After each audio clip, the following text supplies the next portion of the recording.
নমস্কার বন্ধুরা, আজকে আমি আপনাদের সাথে মাশরুমের রেসিপি শেয়ার করতে চলে এসেছি।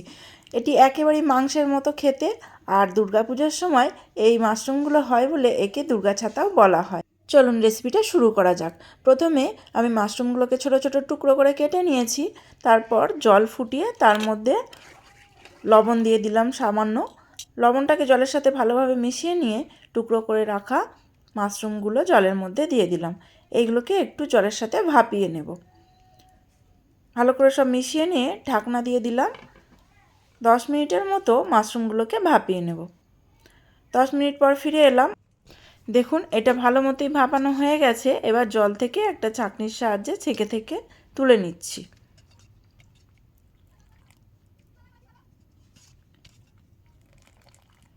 এভাবে জল ঝাড়িয়ে ঝাড়িয়ে ভালো করে ছেঁকে ছেঁকে তুলে নেবেন। এবার আবারও কড়াটা পরিষ্কার করে কড়ার মধ্যে দিয়ে দিলাম সর্ষের তেল। বেশ খানিকটা সর্ষের তেল দিয়ে দিলাম। তেলটা গরম হয়ে গেলে এর মধ্যে প্রথমে দিয়ে দিলাম রসুন কুচি। এখানে আমি 10 থেকে 12টা রসুন কুচিয়ে নিয়েছি।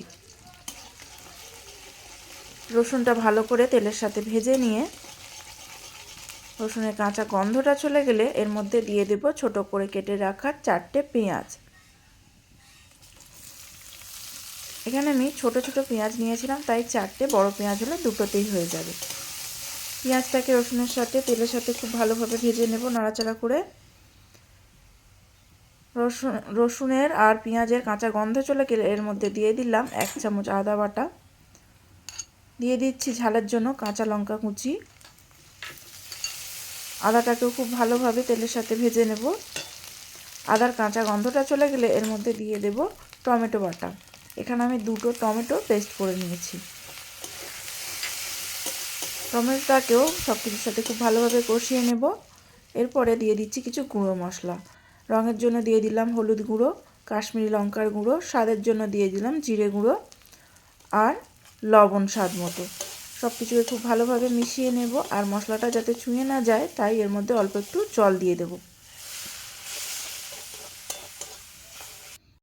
মশলাটা কিন্তু একটু হাতে সময় নিয়ে ভালো মতো করে কষে নিতে হবে। মশলা থেকে তেল ছাড়তে শুরু করলেই ভাপিয়ে রাখা মাশরুমগুলো মশলার মধ্যে দিয়ে দেব। মাশরুমগুলোকে গরম জল থেকে ছেঁকে নেওয়ার পরেও কিন্তু আমি হাত দিয়ে চেপে চেপে ওর বাকি জলটা নিংড়ে বের করে দিয়েছি। এবার মশলার সাথে মাশরুমগুলোকে খুব ভালো করে কষে নেব। লো ফ্লেমে মাশরুমটাকে কিন্তু মশলার সাথে খুব ভালোভাবে কষে নিতে হবে, জল না দিয়েই। মাশরুম রান্না করতে কিন্তু খুব একটা বেশি সময় লাগে না। এরপর ঢাকনা দিয়ে 10 মিনিট রান্না হতে দেব। মাশরুমগুলো ভাপানোর সময় যদি কোনো সেদ্ধ না হওয়া অংশ থেকে যায়, এই ঢাকনা দিয়ে রান্না করার সময় কিন্তু সেটা একদমই সেদ্ধ হয়ে যাবে। তো 10 মিনিট পর ফিরে এলাম, আর দেখুন মাশরুমটা কিন্তু এখন খুব সুন্দরভাবে কষা হয়ে গেছে এবং এর থেকে তেল ছাড়তেও শুরু করে দিয়েছে। আরও একটু ভালো করে নাড়াচাড়া করে এবার নামিয়ে নেব। তাহলে দেখলেন তো মাশরুম রান্না করা কতটা ইজি। আর আপনি যদি আমার চ্যানেলের নতুন বন্ধু হন তাহলে অনুরোধ করব আমার চ্যানেলটিকে সাবস্ক্রাইব করে আমার পাশে থাকার জন্য। আর আপনি যদি আমার এই ভিডিওটা ফেসবুক থেকে দেখে থাকেন, আর অনুরোধ করব আমার পেজটিকে ফলো দিয়ে আমার পাশে থাকার জন্য। সবাই খুব ভালো থাকবেন, সুস্থ থাকবেন।